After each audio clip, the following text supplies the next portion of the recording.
Power begins in silence, not in applause. The man who waits for others to lift him will die waiting. The one who rises without permission learns the first law of survival. No hand extended is free of calculation. No gift is given without the shadow of a debt. You must learn to walk through the desert of abandonment and cultivate strength where others see none. When allies abandon you, they reveal not betrayal but truth, that no one owes you loyalty beyond what you can command. Affection evaporates when it is tested, and support dissolves when it is costly. What remains is your ability to stand, to endure, and to force the world to reckon with your presence. A ruler, a leader, even a solitary man in exile must learn that pity is poison. The moment you beg for help, you have declared yourself weak, and weakness invites vultures. Better to be feared for your resilience than pitied for your collapse. The world respects necessity. When you rise from nothing, not because they lifted you, but because you clawed your way back, you command a respect that charity could never buy. They may not love you, but they will bend to you. For power is not born of affection. It is born of inevitability. Understand this. Those who ignored you when you fell will return when you rise. They will call themselves friends again, but you must never forget their absence. Record in your heart who vanished when you were at your weakest, for their loyalty belongs to the wind. Your greatest weapon is not the sword, nor wealth, nor the flattery of the crowd. It is the discipline to hold your mind steady when the ground beneath you breaks. To rise when no one helps is to master the cruel mathematics of power, that the world only bends to those who cannot be broken. Do not curse betrayal, for betrayal teaches clarity. Do not mourn abandonment, for abandonment breeds steel. Do not resent silence, for silence makes the inner voice loud enough to rule. The man who rises alone becomes untouchable, for he learns to need nothing he cannot command. When no one helps, you are given the greatest chance of all to shape yourself into a force so complete, so inevitable, that one day even those who abandoned you will kneel. That is the law of inner power. That is how you rise. The test of power is not how you act when the crowd cheers, but how you endure when the hall is empty. When every voice has fallen silent, when every supposed friend has vanished, when you are forced to face the naked truth that strength is not given, but taken, this solitude strips away illusions. It forces you to see the nature of alliances for what they are. Temporary arrangements built on advantage, not sentiment. The ruler who expects loyalty without necessity is already defeated, for men are bound by interest, not by love. To rise without help is to understand that suffering is not an obstacle but a crucible. Pain is the raw metal from which command is forged. Those who shrink from it become servants. Those who shape it into discipline become masters. Exile, failure, abandonment, these are not curses but the secret tutors of power. They teach you to move without illusion, to calculate without distraction, to endure without comfort. The man who learns from them becomes dangerous because he has stripped away the need for reassurance. The theater of politics is crowded with masks. Smiles disguise ambition, handshakes conceal daggers, and promises dissolve at the first hint of risk. If you depend on the actors to carry you, you will collapse with the stage itself. But if you stand apart, if you cultivate a strength that requires no script, then even when the stage burns, you will walk through the ashes unscathed. To rise when no one helps is to write your own part in the play, to refuse to let others decide your role. The solitary leader carries a truth that terrifies others, that power is not shared, it is seized.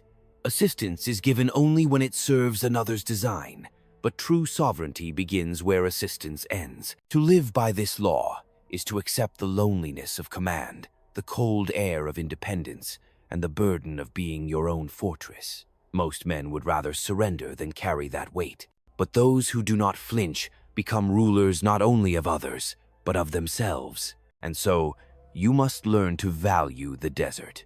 It is there, in the emptiness, that you meet yourself without disguise. The world abandons you so that you may discover the one ally who cannot betray you, your own will, to sharpen it, to discipline it, to make it unyielding. That is how a man rises from the grave of neglect to the throne of necessity. The man who learns to rise without aid discovers a truth the weak never dare to face. Dependence is a chain, and every chain is owned by another hand. To wait for rescue is to place your fate in the ledger of strangers. To build yourself in silence is to own your destiny. Those who come to power with no benefactor above them, no patron pulling the strings, no favor owed to the invisible, command a freedom that terrifies, for they answer to no one but necessity, and necessity bows to no master. Abandonment is not an end, but a purification. It strips the court of illusions. It burns away the theater of friendship. What is left is only what you can command by your own force, your own cunning, your own resilience. The exile, the discarded, the forgotten, they are often the ones who return with sharpened teeth, because they have no illusions left, no false trust, no wasted hope. They see the machinery of power for what it is, a structure built on shifting sands, sustained by appearances and guarded by fear. The moment you cease expecting help, you begin to see clearly. You see that pity is a trap designed to bind you in gratitude. You see that charity is an investment, never a gift. You see that promises are currency spent only when profitable. And you see that loyalty is not born in the heart, but in the fear of consequence. A man who accepts these truths can walk through betrayal without bitterness, for he knows it is the natural law of men. Those who cannot rise alone remain children in the realm of power. They clutch at alliances. They cry out for aid. They build their castles on the shifting goodwill of others. And when the storm comes, those castles collapse. But the one who rises alone builds his fortress in stone, for he has carved it from the rock of necessity. When he stands, he does not fall. When he commands, he does not beg. When he loses, he learns.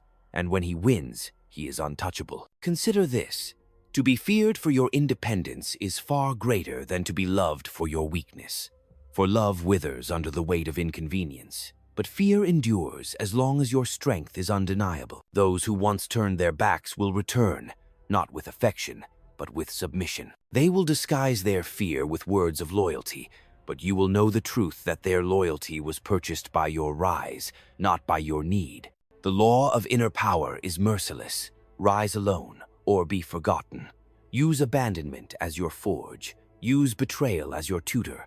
Use silence as your companion. For when you walk through the wasteland of solitude and emerge still standing, you will have earned a power that no ally, no enemy, no fate can strip from you. That is the law. That is how you endure. That is how you rule. The man who endures exile learns to see what the comfortable never perceive. Stripped of support, he watches how swiftly friendship rots, how alliances evaporate the moment they are tested, how promises dissolve into air when the risk outweighs the reward. This clarity is the reward of abandonment. It tears away the veils of illusion and shows men as they are, guided by appetite, bound by fear, quick to bend, quicker to betray. To despair at this is to remain naive. To accept it is to begin the path of command.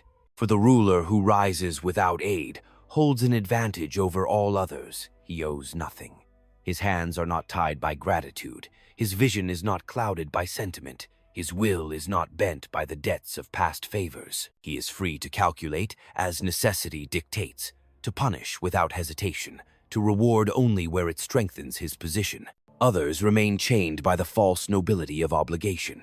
He, by contrast, is liberated by solitude. He becomes the architect of his own ascent, beholden only to the laws of power. The world imagines that abandonment weakens, but in truth, it hardens. A man left to drown learns either to swim or to die. If he swims, he learns a discipline that no tutor could ever impart. He learns to guard his secrets, to measure his steps, to conceal his intent until the moment of strike. He becomes the shadow that cannot be cornered, the flame that cannot be extinguished. And when he emerges from the waters, those who once ignored his struggle will bow to the inevitability of his survival. To rise when no one helps is to discover the truth of necessity. Necessity is the harshest teacher, but it is the only one that does not deceive.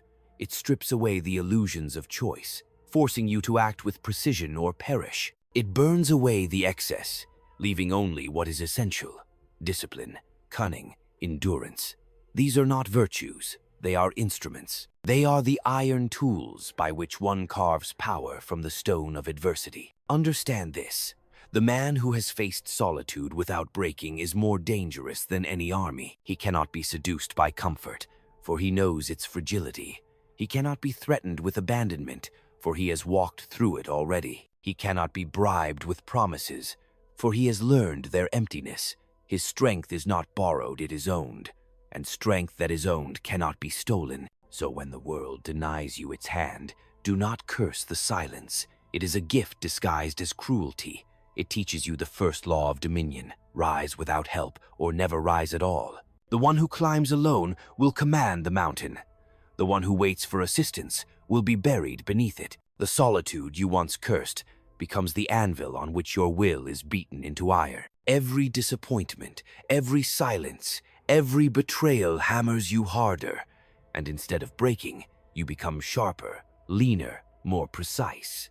Those who have never faced this crucible remain soft. They confuse kindness with loyalty, gestures with commitments, appearances with truth. You, however, know better. You have seen the masks fall away, and you have felt the cold air of abandonment. That air clears the mind. It teaches you to navigate not with trust, but with calculation. When you rise without help, you gain a rare authority. Your presence itself becomes proof of inevitability. Men respect what they cannot explain, and nothing is more inexplicable to them than a figure who endures without patronage, who thrives without aid, who commands without asking. They sense that behind such a rise is not luck, nor divine favor, but an inner law. That law is written in necessity, and necessity commands obedience. Those who once ignored you will cloak themselves in allegiance when they see you standing, not because they love you, but because they fear being crushed by your momentum. Power is never given, it is only taken. But to take it without allies, without applause, without the scaffolding of others, is to take it in its purest form. It becomes yours alone, unshared, uncontaminated by the debts of friendship or the illusions of affection. Such power is cold, but it is durable. It does not dissolve when the wind changes. It does not vanish when the crowd disperses. It remains because it was carved not from the smiles of others, but from the granite of your own endurance. The law of inner power is cruel, but it is liberating. Once you learn to walk without support, you will never again beg for it. Once you have tasted the strength of solitude, you will never again hunger for the comfort of empty alliances. And once you have risen through abandonment, betrayal becomes less a wound than a confirmation of the law you already live by, that men follow only advantage, and only the strong command loyalty. Thus, the one who rises when no one helps is not merely a survivor. He is transformed into a sovereign of himself. He carries within him a weapon greater than armies, the unbreakable certainty that his power is his own, and that it will endure as long as he does. This certainty bends others before him, for men instinctively bow to what cannot be broken. The man who rises alone acquires an instinct that others never develop, the ability to see where men fracture, for he has studied his own fractures and sealed them with iron. He knows how hunger drives men to submission, how fear bends their spine, how vanity blinds their judgment. Those who have always been sheltered cannot perceive these weaknesses. Clearly, they are intoxicated by the illusion of friendship and loyalty. But the solitary survivor recognizes that loyalty is not a bond of hearts, it is a transaction of needs. And the one who can supply those needs, or threaten their deprivation, becomes master. When you have endured abandonment, you learn how to weaponize it. You know that isolation terrifies the herd. Men cling to groups, to alliances, to banners, because solitude reveals their fragility. To isolate an enemy is to kill him slowly, to make him feel the same desert you once walked, but without the discipline to endure it. What once was your torment becomes your instrument. You use it to fracture coalitions, to break bonds, to expose the hollowness of their unity. To rise without help is not only to master yourself, but to learn the art of commanding others through necessity. You have no illusions about their affection. You know they will bend only when compelled, and so you compel. You give just enough to bind them, and you take when it strengthens your position. You never trust appearances, for you know how easily they collapse. You never lean on promises, for you know their weightlessness. Instead, you rely on the hard currency of fear and advantage. Those are the only languages men obey when the stakes are real. This is the cruel gift of solitude. It arms you with clarity.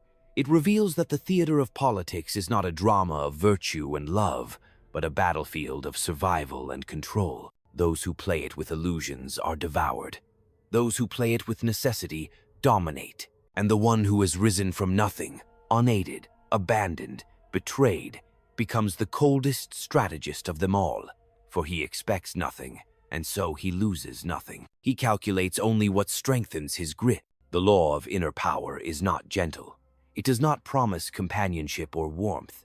It promises only this: if you endure its discipline, you will never again be at the mercy of others.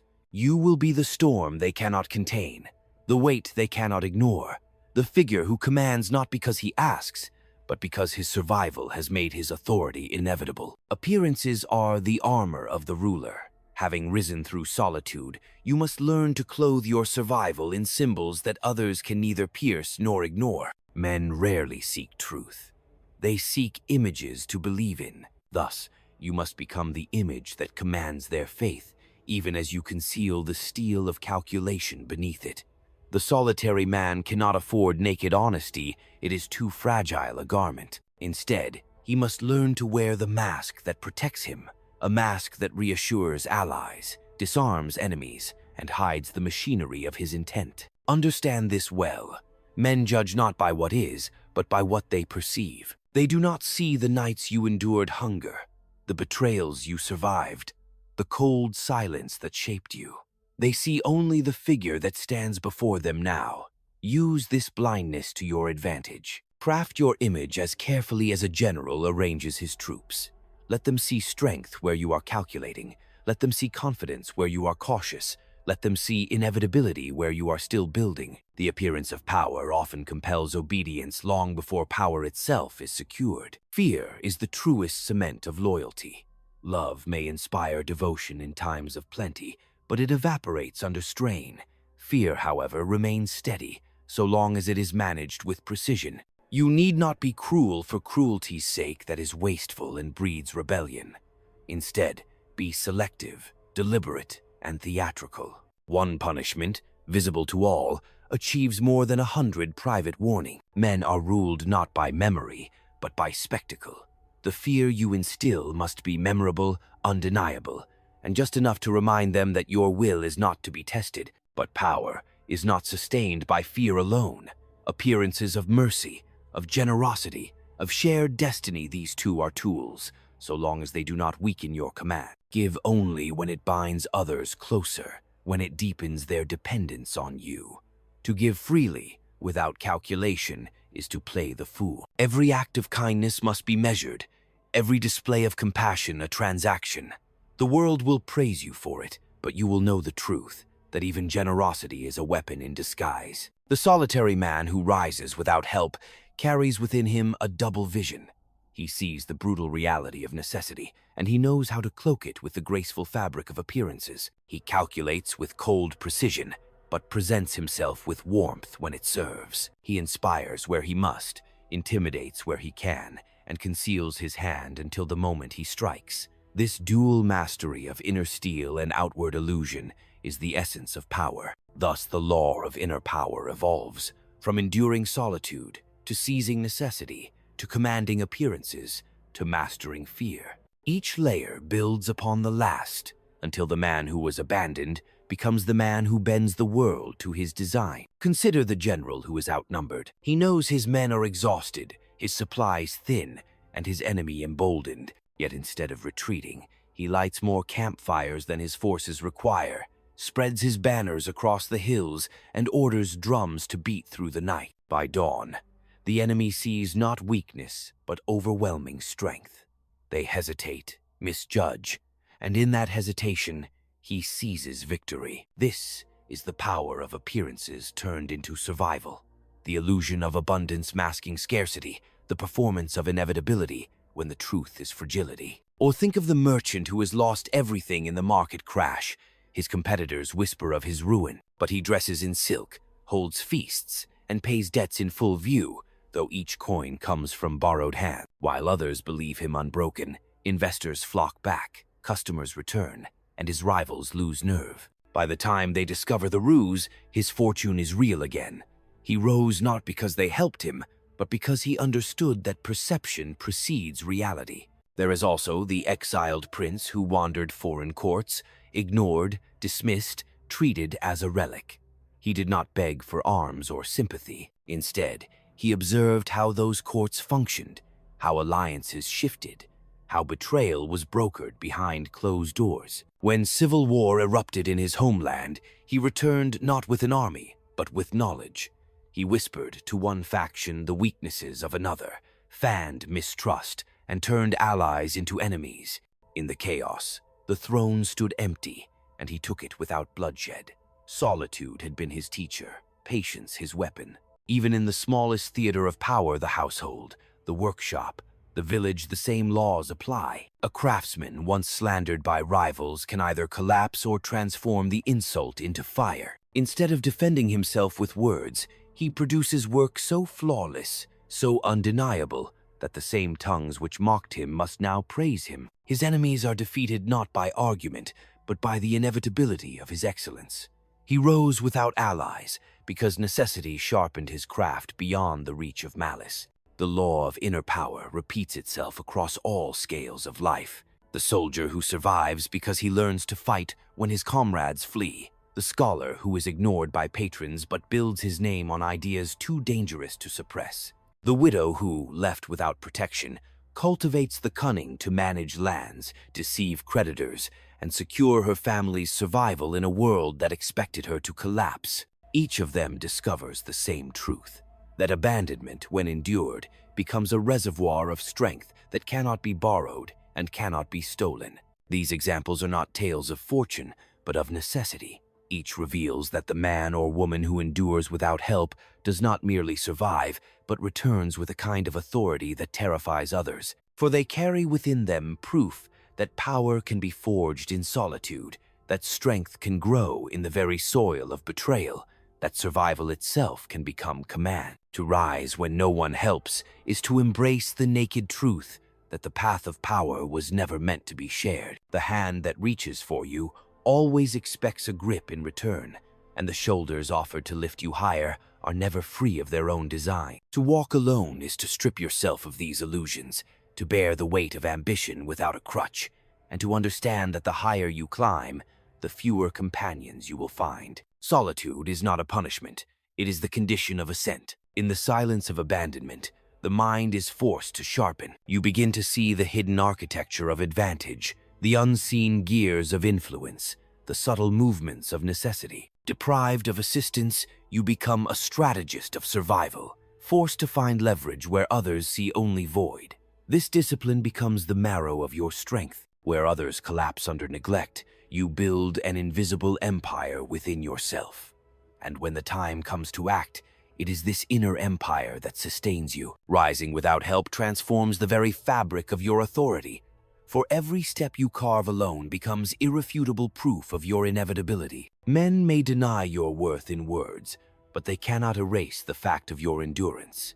They may scorn your solitude, but they cannot ignore the gravity it creates. Each victory won without support carries a weight far greater than victories handed to you, because it was forged in the crucible of necessity. Such triumphs do not merely elevate you, they sanctify your presence with the aura of inevitability. The law of inner power teaches that no one will save you, but all will follow once you rise. The same voices that once denied you will echo in your praise.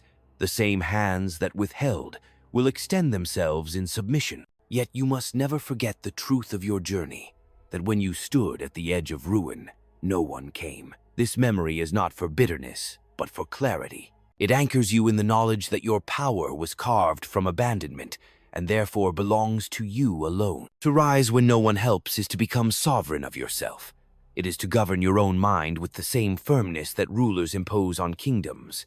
to command your own will with the same precision generals impose on armies. When no external aid softens your path, you are forced to cultivate an inner discipline so complete that it becomes unassailable. This discipline is your fortress.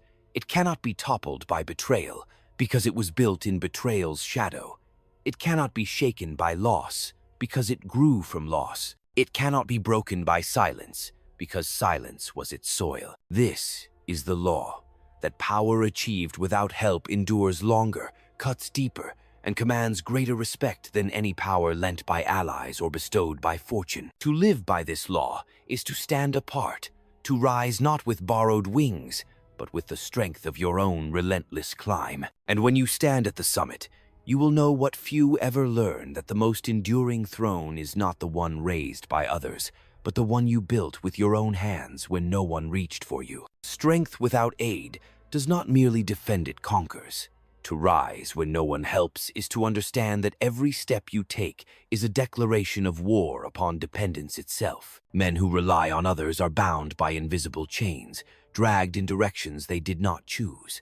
Their victories are diluted by obligation, their authority undermined by the debts they owe. But the one who carves his ascent alone owes nothing. His command is pure, his sovereignty unchallenged by whispers of patronage. This solitude is not gentle. It strips you of comfort and leaves you with necessity alone. Yet necessity is the only ally that never betrays. It demands discipline. It compels calculation. It trains you to act not as you wish, but as you must. And in this compulsion lies freedom. For the man governed by necessity learns to rule both himself and others. He cannot be seduced by empty promises, for he has learned their weightlessness. He cannot be broken by the absence of help, for he has already thrived without it. The law of inner power is merciless in its demand. If you cannot rise alone, you do not deserve to rise at all. For leadership is not sustained by sentiment, but by endurance. The ruler who once believed in the permanence of loyalty is doomed. The ruler who knows that loyalty shifts with the winds of advantage is prepared. And when he stands at the summit, surrounded by those who now call themselves allies, he recognizes them not as friends, but as instruments. Their devotion is conditional, their service transactional, their words transient. But his will, tempered by solitude, remains immovable. The truth is simple. The one who rises without help commands more than a throne. He commands fear, for men instinctively revere what they cannot explain. They see him as a force rather than a man, as though destiny itself had lifted him. But he knows the truth. It was no destiny, no providence, no invisible hand. It was the cold logic of necessity, endured without complaint, wielded without hesitation. To govern others, you must first govern yourself. To master betrayal, you must have endured it. To command loyalty, you must have learned to live without it. Only then does your rule rest on solid ground. All else is scaffolding that crumbles in the storm. This is the final cruelty and the final liberation. You must rise alone, or you will never truly rise at all. Power attained without assistance becomes a fortress that no hand can dismantle. For when no one has lifted you, no one can claim ownership of your ascent. This independence is feared more than armies, because it denies others the comfort of believing they control your fate. They will call you ruthless, cold, unyielding, but what they truly mean is that you cannot be bent. Such a man stands apart, and in that distance lies the essence of dominion. The world admires strength, but it fears autonomy. Allies prefer a leader they can influence, an ambitious man who still requires their gold, their soldiers, their approval. They rally around such figures because they know his reign is tied to their support. But when a man proves that his power comes from within, when he rises from exile, silence, or ruin with no hand guiding him, he becomes untouchable. He is not indebted, and therefore he is not restrained. His will is his only master. This path is harsh, for it strips away illusion and comfort, yet it grants the only kind of stability worth possessing. Fortune shifts, alliances collapse, affection rots into envy, but the ruler who has trained himself to stand alone does not falter when the ground shakes. He bends others to his rhythm because his foundation is not external. It is internal, immovable, and therefore inexhaustible. To rise when no one helps is not merely to survive, it is to shape yourself into necessity itself. For when you become indispensable, others have no choice but to follow. They may not love you, they may not even trust you, but they will submit to you, because resistance against what cannot be broken is futile. That is the law of inner power. The world bends to the one who first bent himself to the iron rule of necessity. And so, the lesson endures. While others wait for rescue, you carve your own escape. While others drown in silence, you learn to breathe beneath it. And while others are destroyed by betrayal, you transform it into the fire that hardens you. Rise when no one helps, and you will rise forever. A state, like a man, must learn to rise without aid if it wishes to endure. Nations that rely too heavily on alliances for their security, or on trade for their prosperity, bind their fate to the whims of others. When the balance shifts, they are left exposed, their sovereignty compromised by their dependence. A ruler who understands the law of inner power does not build the strength of his state upon the charity of others, but upon the discipline of his own people, the loyalty of his own soldiers, the wealth drawn from his own soil. What you do not control is not truly yours, and what you do not produce can be taken from you at any moment. The same applies to leadership.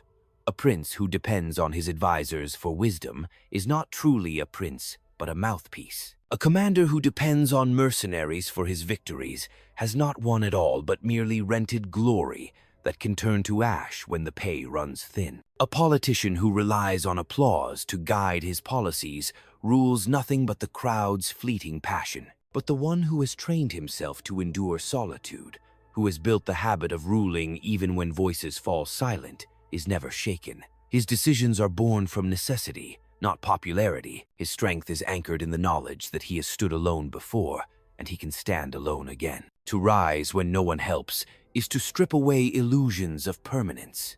Allies are temporary. Wealth is transient.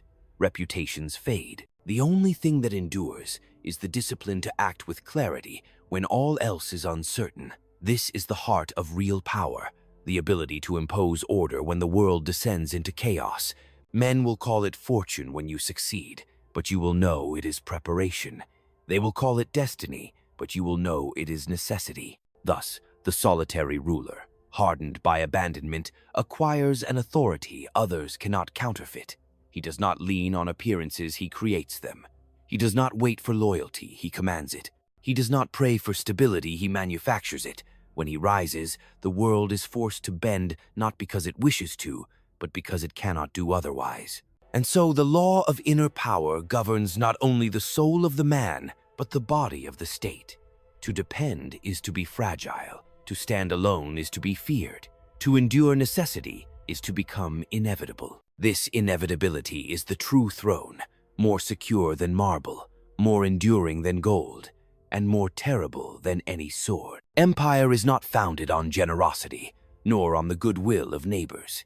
It is born from the same law that governs the solitary man, the will to rise when no one aids you. A ruler who builds his dominion upon treaties, loans, or borrowed armies inherits weakness disguised as strength. The empire that lasts is the one that can sustain itself when every ally withdraws, when every trade route collapses, when every oath is broken. Its foundation is not trust, it is necessity enforced by power. To command such an empire, the ruler must first command himself. He cannot be swayed by flattery, for flattery is poison that blinds judgment. He cannot be softened by the illusion of permanence, for permanence in politics is a mirage. He cannot afford to believe in loyalty that is not compelled, nor in peace that is not guarded by fear. Just as the solitary man survives abandonment by sharpening his will, the solitary state survives betrayal by strengthening its own arms, cultivating its own wealth, and training its people to endure hardship as the price of sovereignty. Greatness comes not from being carried, but from carrying. A prince who learns this law bends it outward, transforming personal resilience into political order. His court knows that their positions exist only because he endures. His soldiers know that their victories stem not from luck, but from his command. His people, even if they grumble, sense that his authority is carved from necessity, not accident. Such a ruler is feared, perhaps even hated, but always obeyed, and in obedience lies stability. The empire that rises without help projects inevitability. Rivals may form coalitions, but coalitions fracture under strain. Allies may swear devotion, but devotion fades with shifting advantage. Yet the empire that has trained itself to endure isolation becomes immovable, for its core is not borrowed strength, but its own discipline. It does not collapse when the world withholds support, because it never relied on that support to begin with. This is the Machiavellian truth of dominion. To rise when no one helps is to become the very force that others must orbit. The solitary man becomes a ruler. The solitary ruler becomes a state. The solitary state becomes an empire. Each layer mirrors the other, bound by the same principle that what is owed to others is fragile, but what is forged alone becomes unassailable. And so the law of inner power, born in the silence of abandonment, expands outward until it governs not only the destiny of a man but the fate of nations. It is not kindness that holds empires together, nor chance, nor divine favor. It is necessity, endured in solitude, transformed into command. And once such an empire stands, it becomes a mirror of its ruler, cold, disciplined, feared, and inevitable. The maintenance of empire is more perilous than its conquest. For conquest is fire it consumes quickly and leaves no time for hesitation. Maintenance is ice. It demands patience, vigilance, and the cold discipline to restrain decay before it spreads. A ruler who has risen without help already knows this law, for he has lived it within himself.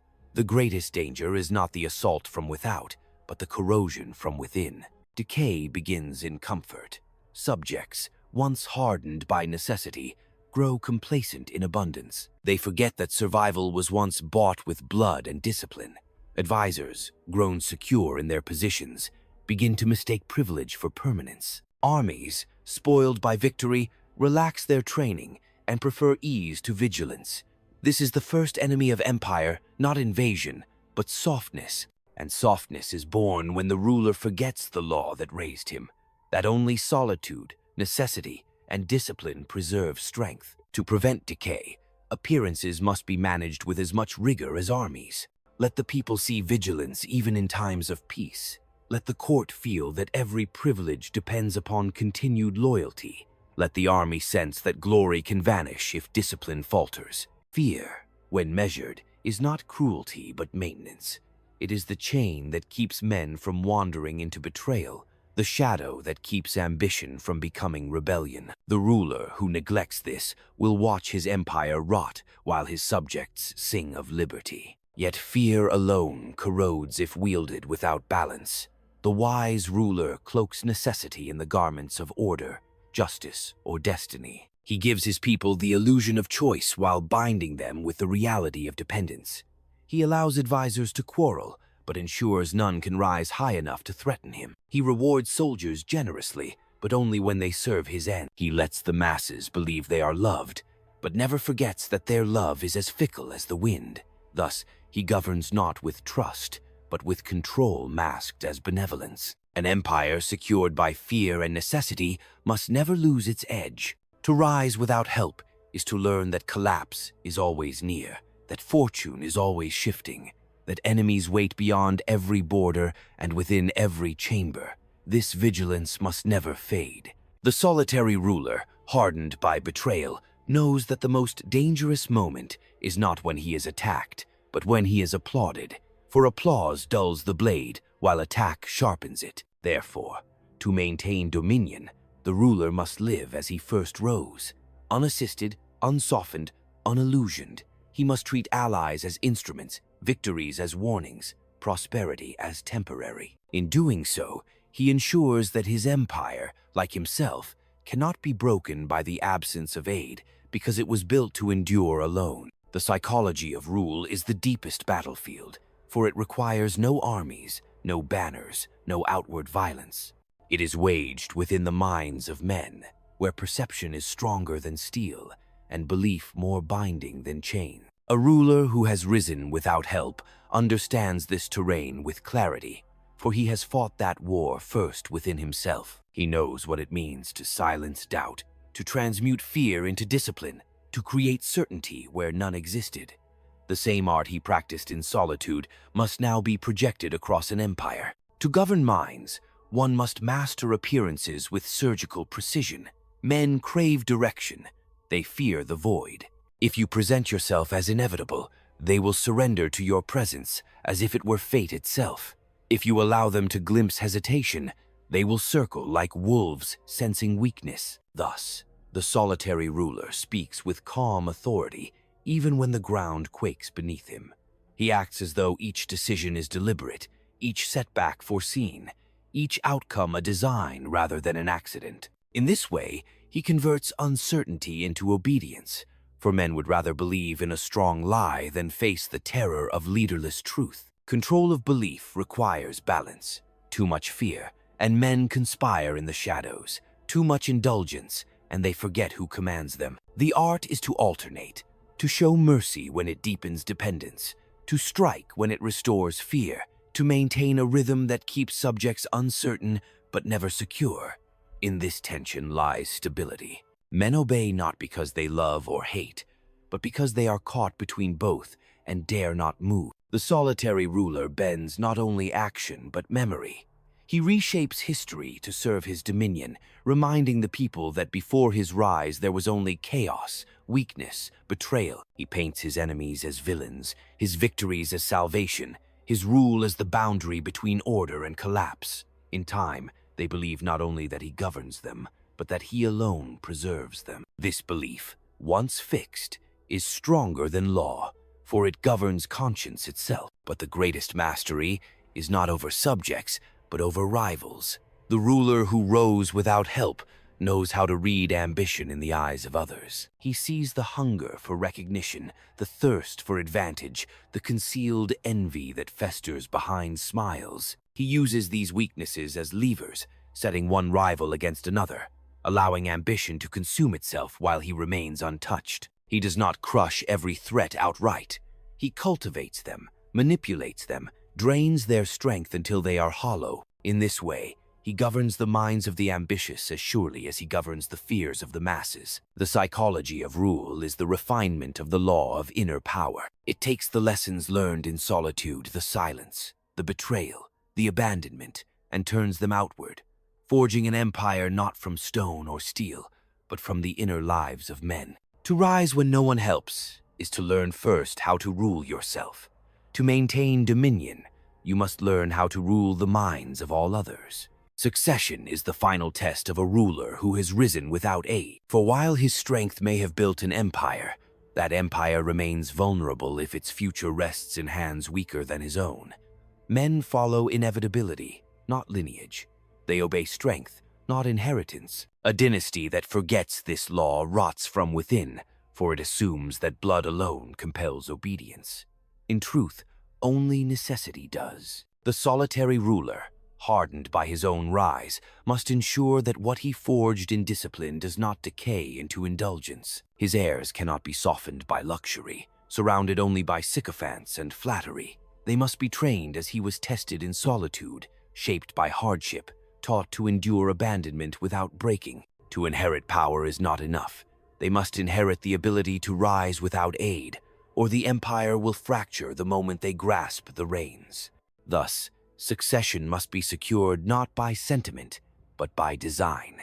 The ruler selects, molds, and watches. He eliminates rivals who would plunge the state into chaos, and he prepares his chosen successor not with comfort, but with controlled adversity. Better a prince hardened by struggle than one pampered in false security. For a single weak link at the top will undo decades of labor, dissolving fear, unraveling loyalty, and inviting the very chaos the founder once subdued. But succession is not merely blood.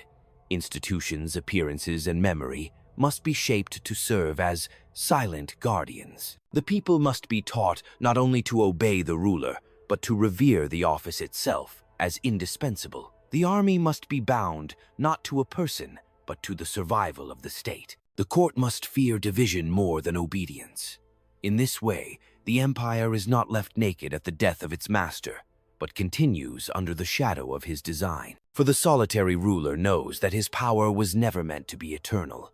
The body weakens, but the structure he leaves behind can endure. If he secures succession with the same cold clarity that marked his rise, his absence will not invite collapse, but continuity. The people will believe they cannot exist without his line, his institutions, his law. And belief, once fixed, sustains dominion long after flesh has turned to dust. This is the last demand of the law of inner power, that the ruler who rose without help must ensure that those who follow him can stand in the same solitude. For only then will the empire remain inevitable, even when its founder has vanished into history. The circle always returns to the individual, for all empires, courts, and armies are extensions of the solitary struggle. A ruler may drape himself in banners, surround himself with ministers, command the cheers of the crowd, but when the weight of decision presses down, he stands alone. No council can bear it for him. No ally can share the consequence. In the final moment, leadership is solitude, sharpened into action. To rise when no one helps is not a single trial, but the condition of life itself. Every man, whether prince or peasant, faces the silence where no hand reaches for him. Some collapse into bitterness, cursing fate. Others wait endlessly, hoping for rescue that never comes. But the few, those rare few, understand that abandonment is not the end, but the beginning. It is the moment when the illusions are burned away, leaving only necessity. And necessity, obeyed without complaint, creates power. The law of inner power is cruel because it strips away comfort, but it is merciful because it grants clarity.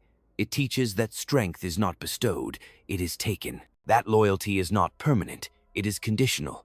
That appearances rule more firmly than truth, and that survival, when endured in solitude, becomes a throne no storm can topple. Men who have not endured solitude cannot rule it. They lean on others, and in leaning, they are bent. But the one who has walked through silence, betrayal, and exile without breaking does not merely survive, he becomes the axis around which others must turn. His authority does not ask permission. It does not seek affection. It simply exists, and in its existence, it compels obedience. And so the teaching is complete. Rise when no one helps. Rise without bitterness, without complaint, without illusion. Rise because necessity commands it, because the world yields only to those who refuse to fall. When you endure this law, you will discover that true power was never in the hands of those who abandoned you.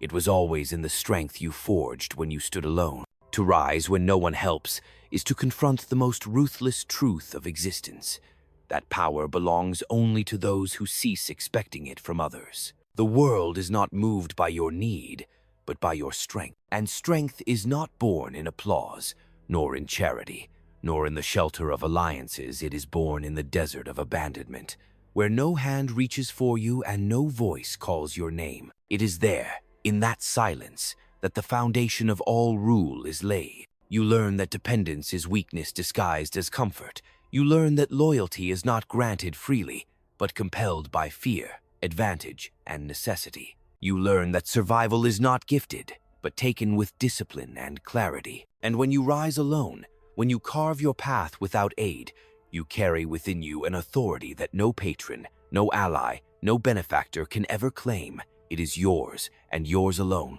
This is the law of inner power. Endure abandonment, and you will command. Transform betrayal into discipline, and you will outlast.